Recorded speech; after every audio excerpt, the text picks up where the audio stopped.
네, 오늘 주님의 몸을 구성하는 지체들이라는 제목으로 12장 한 번 더 말씀드리겠습니다. 바울은 몸, 거룩한 그리고 산 제물과 같은 제사 용어와 모세와 에스겔 같은 선지자들의 언어를 배경으로 삼아서 로마서 12장 1, 2절에 구약 이스라엘과 같이 신약의 교회가 구별되어서 하나님께 전적으로 바쳐진 존재라는 사실을 각인시킵니다. 구약에서 제사를 드릴 때에 뿌려진 짐승의 피는 신약에서 예수 그리스도의 십자가의 피에 뿌려짐으로 성취되었고, 제사장들을 구별하도록 발라진 기름과 성막의 기구에 기름이 발라져서 거룩하게 구별된 것은 오순절날 성령의 부어짐으로 교회가 거룩하게 구별되어지는 것으로 성취가 되었습니다. 이런 방식으로 교회, 즉 성도들은 죄악된 세상에서 건짐받아 거룩하게 구별되었고, 이러한 하나님의 구속 행위를 기초로 이제 몸뿐만이 아니라 마음과 삶을 새롭게 함으로 변화를 받아서 하나님께 영적 예배를 드리며 살아가야 한다는 것입니다. 그래서 신앙은 단지 이것을 하고 저것은 하지 않는 그런 규칙을 지키는 차원이 아니라 전 삶이 하나님의 뜻을 향해서 있어야 하고, 새로워진 방식으로 나의 전 삶을 주인 대신 하나님께 바치는, 섬기는 차원에서의 삶을 살아가는 것, 그것이 바로 신앙입니다. 그리고 이것이 영적 예배입니다. 지난주의 말씀이었고요. 이제 12장 이어지는 3절부터는 교회에 대한 말씀이 이어집니다. 1절과 2절이 성도 개인이 누구이며 세상 속에서 성도 개개인이 어떤 정체성을 가지고 어떤 모습으로 살아야 하는지를 보여주었다면, 이제 3절부터는 이 시선을 교회 공동체로 돌려서 공동체 안에서 이제 어떤 관계를 맺으며 지체들끼리 어떤 관계를 맺으며 살아가야 하는지를 3절부터는 보여주고 있습니다. 그렇게 이 교회의 본질, 교회 공동체의 본질을 아는 것이 무엇보다도 중요합니다. 사실 이 초대교회들에 있어서 교회의 본질을 아는 것이 엄청난 이슈였습니다. 왜냐하면 많은 초대교회들에 있어서 떠오르는 문제들 중에 하나는 성도들이 교회의 진정한 본질이 무엇인지를 잘 이해하지 못했기 때문에 많은 어떤 논란, 이슈들이 있었습니다. 그래서 사도들은 부단히 교회가 무엇인지를 많은 로마서뿐만이 아니라 다른 서신서, 다른 신약 성경에서도 사도들은 교회가 무엇인지에 대해서 계속적으로 가르쳐야만 했고, 그것을 성경에 이렇게 기록을 해 두었습니다. 예를 들어서 고린도 교회들은 바울이 또 쓴 고린도 교회들을 향한 편지, 이제 고린도전서죠. 이 고린도전서 1장에서 바울은 그리스도인 중에서 분쟁이 있다는 소식을 들었습니다. 고린도전서 1장에 보면 분쟁이 있더라, 이 말을 바울이 듣습니다. 그러면서 고린도 교회의 분쟁이 뭐였냐면, 나는 바울에게 속한 사람이고, 또 다른 사람은 나는 아볼로에게 속한 사람이고, 또 다른 사람은 베드로에게 속한 사람이다. 또 어떤 사람은 나는 예수 그리스도께 속한 사람이다 라고 서로 자기가 이런 분파다 저런 분파다 이렇게 교회를 여러 분파로 이렇게 나누는 그런 일들이 있었습니다. 분쟁이 이렇게 있었습니다. 그래서 그들은 바울이 더 위대하다, 아니다, 예수님의 수제자인 베드로가 더 위대하다, 아니다, 예수 그리스도가 우리의 메시아니까 예수 그리스도가 더 위대하다, 이런 식으로 누구에게 속했는지를 따지면서 한 교회를 여러 분파, 여러 그룹으로 나누어 버린 것입니다. 그래서 바울은 교회를 이렇게 두세 개로 나누는 것을 이렇게 말합니다. 그리스도께서 어찌 나뉘었느냐 하면서 이 고린도 교회를 책망을 이렇게 했습니다. 고린도전서 1장에서 로마에 있는 교회들, 로마에 있는 성도들 역시 교회 안에서 이와 같은 문제들을 일으킬 수 있기 때문에 바울은 교회가 무엇인지, 교회 안에서의 섬김과 은사를 어떻게 사용해야 되는지에 대해서 지금 3절부터 권면을 역시 하고 있는 것입니다. 자, 이제 본문을 한번 보겠습니다. 우리 본문 3절입니다. 3절. 내게 주신 은혜로 말미암아 너희 각 사람에게 말하노니. 내게 주신 은혜, 이것은 이제 바울이 복음을 전파하고 가르치는 사도로 임명받은 그것을, 그 직분을 뜻합니다. 그런 은혜를 이방인의 사도로서 바울이 그 직분을 받았기 때문에 그 은혜, 사도의 권위를 가지고 말하는 거죠. 그래서 이어지는 각 사람들, 각 사람에게 말하노니, 이 구절도 역시 권위를 가지고 내가 지금 너희에게 말한다, 이런 의미가 되겠습니다. 특별히 각 사람에게 말하노니, 내가 말한다, 이런 표현은 예수님께서 복음서에서 많이 이렇게 즐겨 쓰시던 표현이었습니다. 내가 너희에게 말한다, 이런 식으로 예수님이 많이 말씀을 하셨습니다. 그래서 바울은 로마에 있는 성도들에게 예수님께로부터 임명받은 사도의 권위를 가지고 예수님께 보낸받은 사도로서 지금 내가 너희 각 사람에게 이렇게 권면한다, 이렇게 표현하는 것입니다. 스스로 말하는 것이 아니라 예수 그리스도의 명령을 너희들에게 지금 전달한다. 그러므로 너희가 이것을 들어야 된다. 이런 권위를 바울이 말하고 있습니다. 그 다음에 마땅히 생각할 그 이상의 생각을 품지 말고, 마땅히 생각할 그 이상의 생각을 품지 말고, 이 말은 이제 교만하게 생각하지 말라, 이런 의미가 이제 원문에 있습니다. 그래서 경계를 넘어서서 교만한 생각을 하지 말라, 이런 뜻입니다. 교회 공동체에 대한 본질을 이해하지 못하고 자신의 생각을 고집한다든지, 또는 자신을 높게 생각해서 자신의 업적을 주장한다든지, 자신이 받은 어떤 능력들, 은사들, 이런 것들을 자기의 어떤 자기가 스스로 갖는 재능이 아니라 하나님께로부터 부여받은 그 은사의 차원, 어떤 은총의 차원에서 생각을 해야 된다라는 것입니다. 그러니까 이제 그 이상 내가 받은 것처럼, 내가 능력을 발휘하는 것처럼 교만하게 생각하지 말라는 것입니다. 그래서 이어지는 뒤의 말씀도 오직 하나님께서 각 사람에게 나누어 주신 믿음의 분량대로, 은사라는 것이 자기 스스로 개발하는 것이 아니라 하나님께서 다 각 사람에게 나누어 줬다는 거죠. 그렇게 믿음의 분량대로 생각하라는 것입니다. 다음으로 5절을 한번 보겠습니다. 4절, 5절 비슷한 뜻이고 5절을 한번 가보겠습니다. 5절. 이와 같이 우리 많은 사람이 그리스도 안에서 한 몸이 되어 서로 지체가 되었느니라.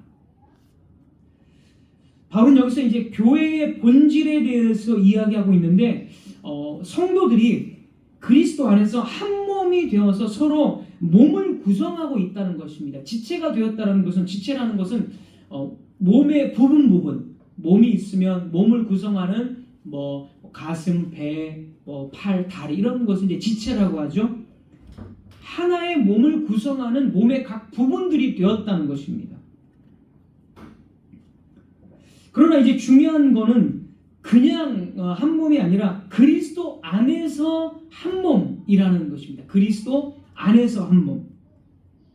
성경은 성도가 예수 그리스도와 한 몸으로 연합되어져 있다는 것을 계속적으로 표현을 하고 있습니다. 그리스도와 연합되었다는 것을 다양한 용어로 표현하는데, 먼저 이 그리스도 안에 우리가 있다라는 말을 바울이 쓴 편지글에 약 164번이나 기록되어져 있습니다. 엄청나게 많이 바울이 그리스도 안에, 이런 표현을 즐겨 썼습니다. 이 그리스도 안에라는 이 표현은 성도가 그리스도와 완전히 연합되어져 있다는 상태를 가리킵니다. 단지 예수님을 믿는 정도를 넘어서서 그리스도의 생명과 그 은혜에 실제적으로 다 참여하고 있다. 그리스도의 것이 다 성도의 것이다라는 그런 것을 의미합니다. 또 예수님께서 하신 말씀 중에 나는 포도나무요 너희는 가지다. 포도나무와 가지가 하나의 어떤 연결된 것처럼 분리될 수 없는 연합의 비유를 하고 있고, 베드로전서 2장 4절에서 6절은 베드로전서 2장 4절에서 6절은 예수님은 모퉁이 돌이시고 모퉁이 돌, 건축에 있어서 가장 기초가 되는 처음 돌, 그 처음 기준이 되는 처음 돌이 있고 그것을 기준으로 이제 다른 돌들을 쌓는 것처럼 예수님께서 모퉁이 돌, 머릿돌이시고 그 다음에 성도들이 그 위에 쌓아지는 벽돌들이다. 이렇게 비유를 하고 있습니다. 그래서 이러한 신약 성경의 표현들을 통해서 예수님과 성도들이 완전히 한 몸으로 하나로 유기적으로 연결되어져 있다는 것을 신약 성경은 말하고 있습니다. 그리고 이제 이렇게 성도들이 다 예수님께 연합되어져 있고, 그 다음에 이제 우리가 두 번째로 알아야 될 것이 각 성도들끼리도 이제 다 연합이 되어져 있다는 것입니다. 먼저는 예수님과 연결되어져 있고, 그리고 나서 이제 각 지체들끼리, 성도들끼리도 다 한 몸으로 연결이 되어져 있다. 이렇게 말하고 있습니다.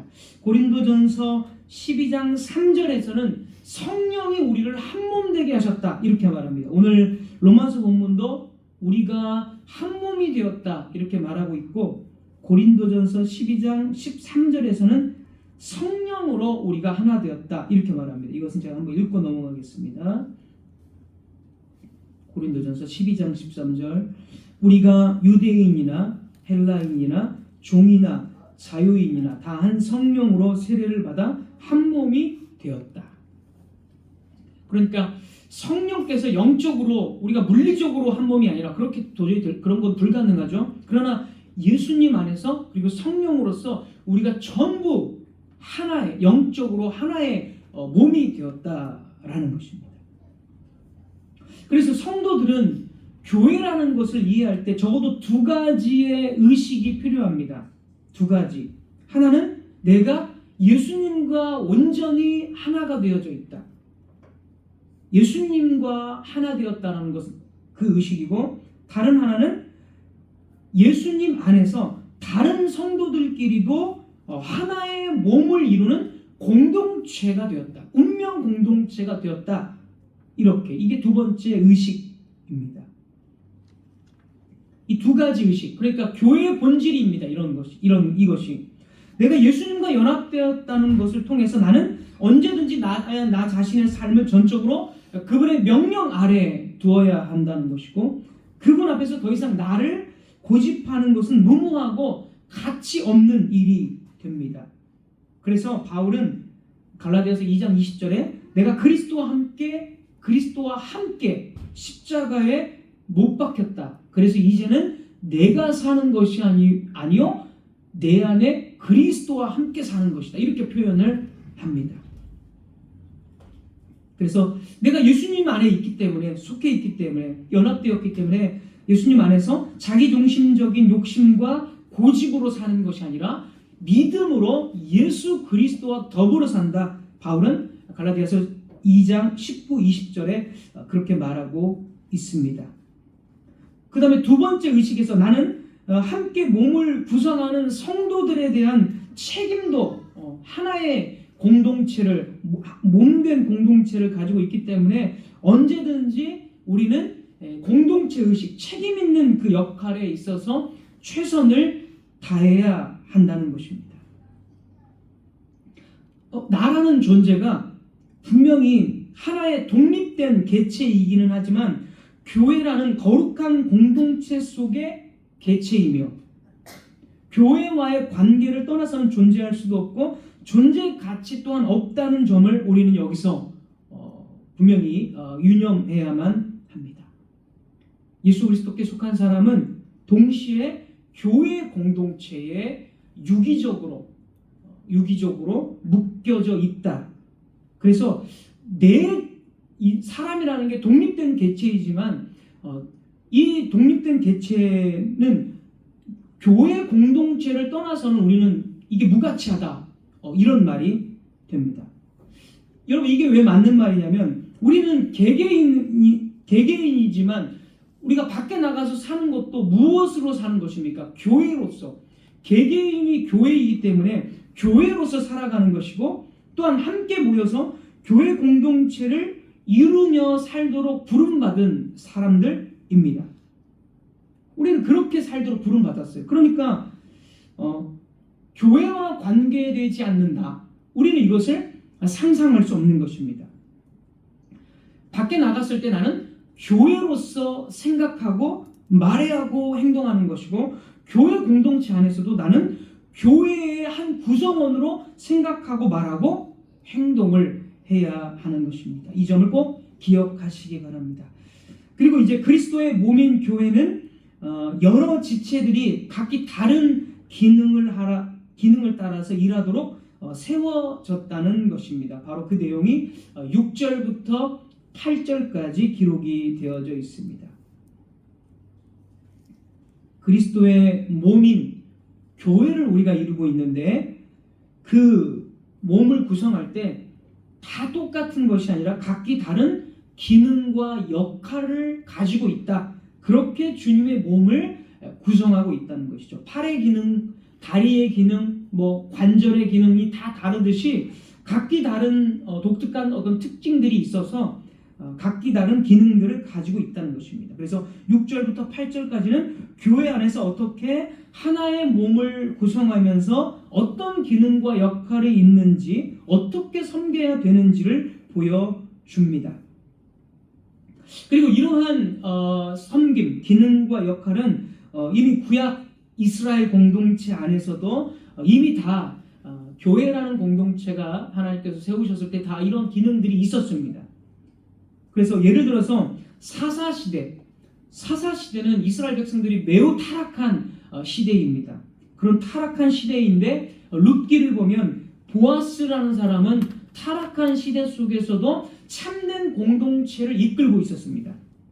참된 공동체를 형성하고 있었는데 이 참된 공동체의 모습을 우리가 룻기를 예전에 살펴봤을 때 기억나시겠지만, 이 보아스는 가난한 자들을 위해서, 또 이방인들을 위해서 율법을 따라서, 율법 그대로 따라서 밭이나 이런 논이나 이런 데 이삭을 남겨두어서 가난한 자들을 섬겼습니다. 보아스는 굉장히 이제 부자였죠. 사실은 굉장히 유력자였으니까, 그 룻기를 보면. 그렇게 함으로써 하나님의 백성들의 공동체가 어떻게 서로 섬겨야 되는지를 약자를 배려하는 이런 모습들을 보여주었습니다. 또한 출애굽기 18장에서 모세는 자기 혼자 모든 일들, 재판하고 이런 것들을 다 할 때 너무 이제 피곤하고 효율적으로 처리를 못하니까 공동체를 더 효과적으로 다스리기 위해서 1000부장, 100부장, 50부장, 10부장 이런 식으로 이 지도자들을 세워서 다스리고 재판을 하도록 했습니다. 각기 이런 기능들을 두었다는 것입니다. 느헤미야 8장에서는 이제 레위 사람 같은 경우는 이제 율법과 관련된 이제 제사장을 도와서 율법과 관련된 일을 했는데, 느헤미야 8장에서는 레위 사람들이 백성들에게 율법을 해석해서 가르치는 일, 또는 위로하는 일, 말씀을 가지고 위로하는 일들, 이런 일들을 했습니다. 이처럼 구약 이스라엘 공동체 속에서도 다양한 역할과 기능을 하나님께서 감당하게 하셨고, 그것을 통해서 공동체, 지체들을 건강하게, 굳건하게 섬기도록 하셨습니다. 신약에서는 예수님 안에서 이것이 더욱 분명하게 드러나서 한 몸으로 섬겨야 된다. 한 몸으로서 아주 유기적으로 연결되어 섬겨야 한다는 것을 말하고 있습니다. 자, 이제 6절부터 간략하게 한번 보겠습니다. 6절.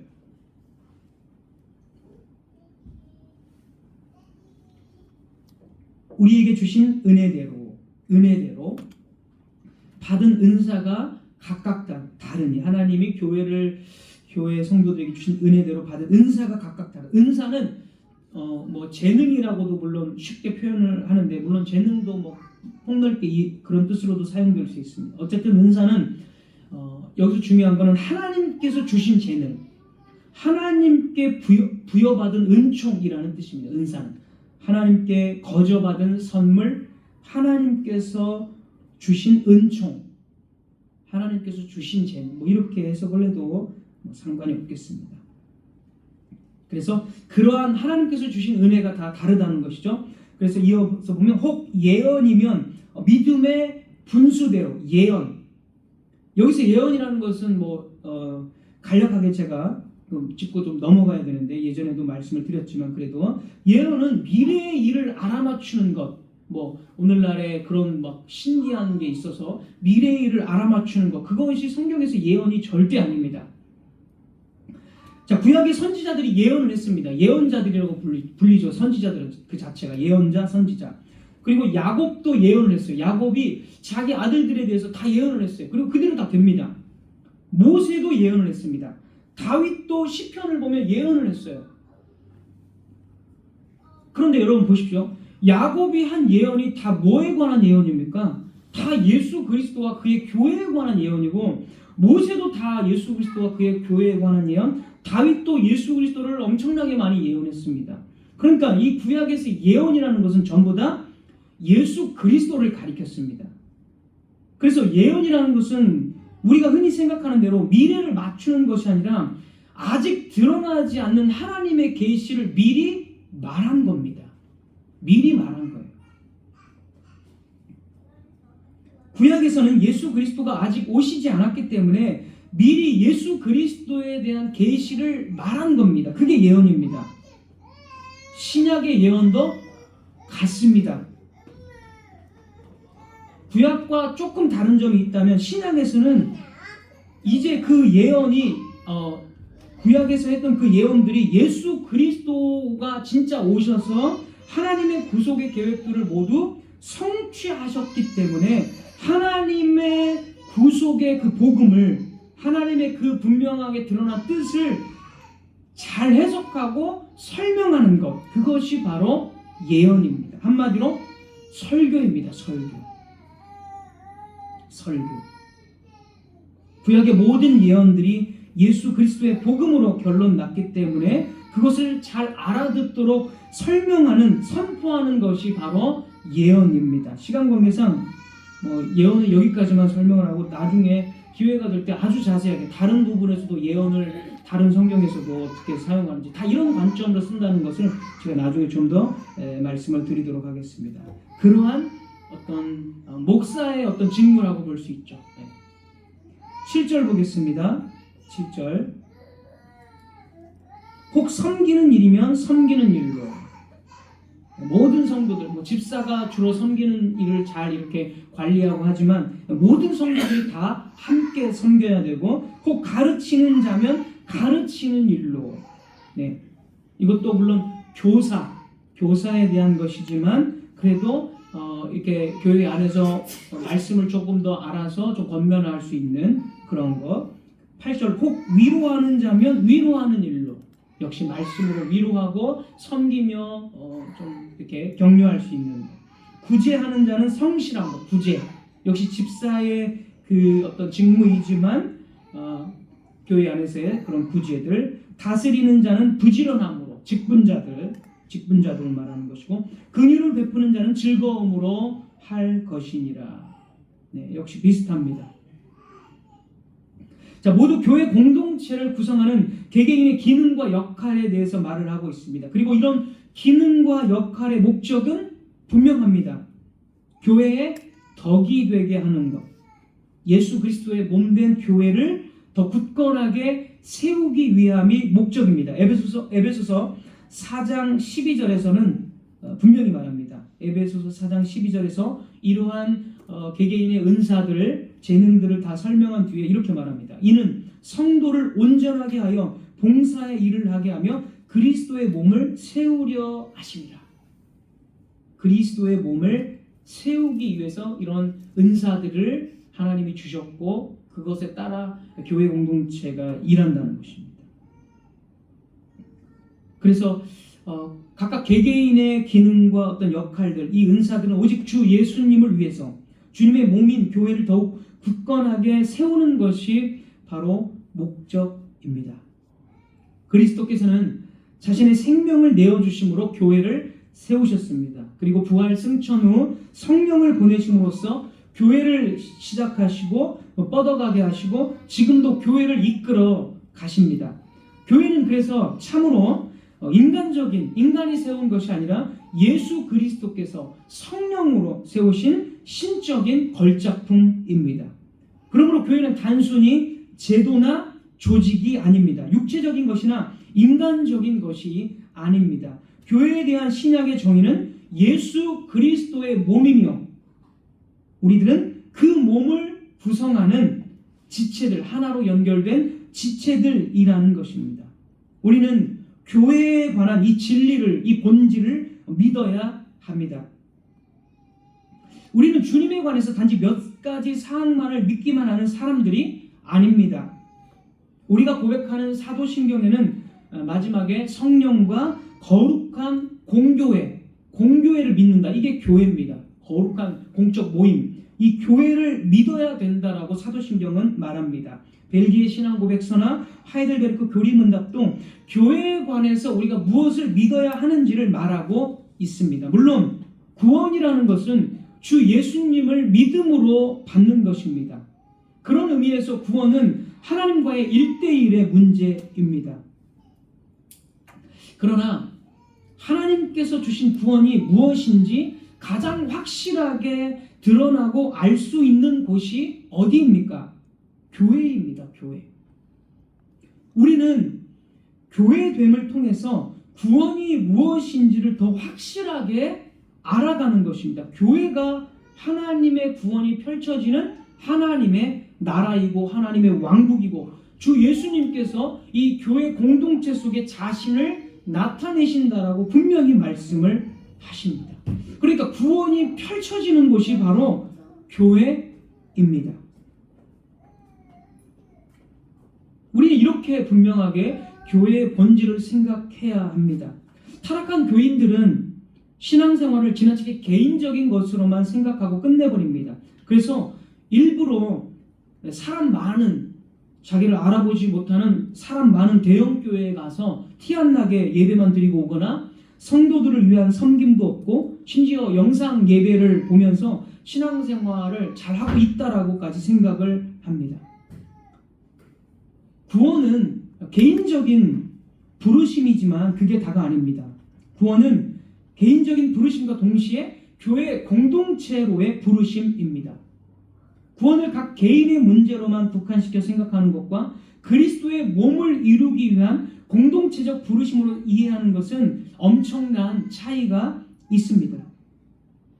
예를 들어서 교회가 어떤 어려움이 있어서 함께 기도하자고 하는데 그 어떤 어려움에 대해서 관심을 가지고 함께 기도합시다 이렇게 말하면 어떤 사람은 정말 기도하고 관심을 갖는데 어떤 사람은 전혀 관심도 없고 교회를 세우기 위한 기도도 하지 않습니다.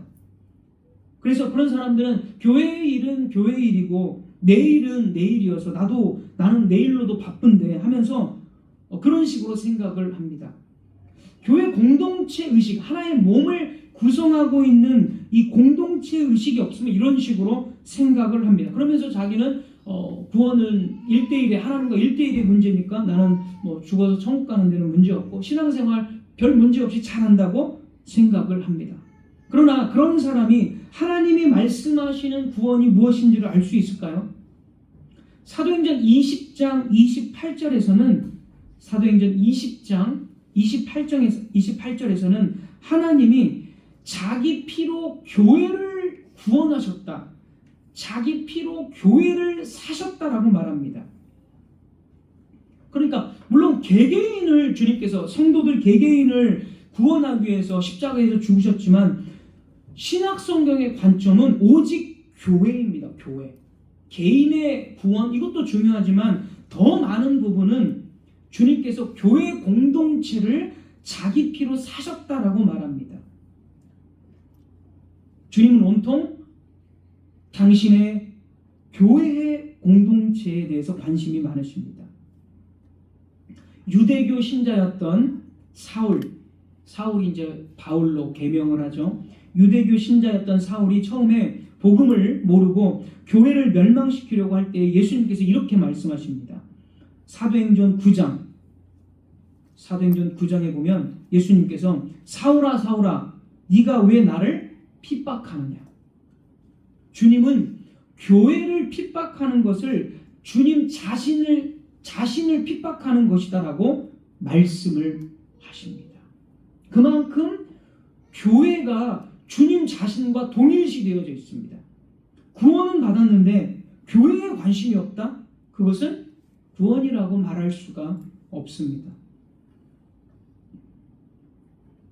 그래서 오늘날 구원은 받았다고 개인적으로 신앙생활, 개인적으로 뭐 열심히 한다고 하지만 교회 공동체에 관심이 없는 그런 사람들이 정말 상당히 많습니다. 왜냐하면 교회가 무엇인지 신약 성경의 어떤 그런 본질들을 제대로 가르치지 않기 때문에. 그래서 어떤 사람은 세상에서 만난 사람하고는 굉장히 마음을 열고 친한데 유독 교회 성도들한테는 마음을 유독 닫아버립니다. 그래서 세상 친구들하고는 뭐 있는 얘기 없는 얘기 마음을 다 오픈하고 다 이야기하는데 교회 사람들하고는 마음을 확 닫아버려요.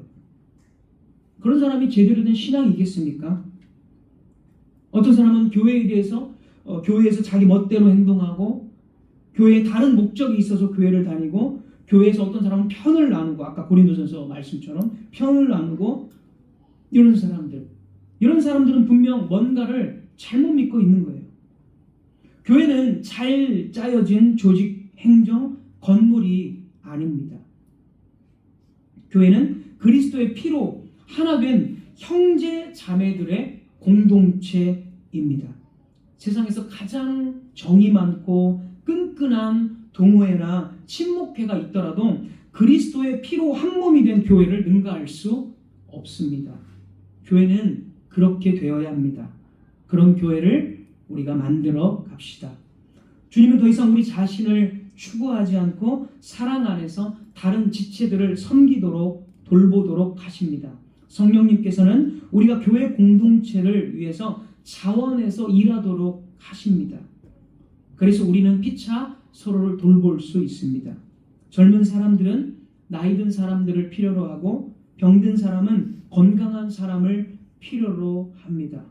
결혼한 사람들은 결혼 안 한 청년들에게 조언을 해줄 수 있기 때문에 또 필요합니다. 우리는 교회의 어린아이들에게 그들의 때가 왔을 때 효과적인 지도자들 또는 교회의 다음 세대가 될 수 있도록 그들을 양육할 수 있습니다. 그리스도 안에서 그리스도께서 부어주신 성령의 능력을 받아서 우리는 이것을 할 수 있습니다. 우리는 교회를 더 굳건하게 세울 수 있습니다. 그러므로 성도 여러분, 항상 지체들을 섬길 준비를 하십시오. 주님께서 어떻게 교회를 세워가시는지를 늘 주시하시고 거기에 동참하십시오. 교회가 무엇인지에 대한 올바른 믿음과 복음에 대한 전체적인 이해 속에서 이제 구체적으로 실천해 보십시오. 그렇게 서로를 돌보며 그리스도의 몸 안에서 우리의 과업을 다하도록 합시다. 그리스도의 이름이 우리를 통해서 영광을 받으시고 그분의 교회가 더 굳건하게 세워지도록 하기 위해서 말입니다. 기도하겠습니다.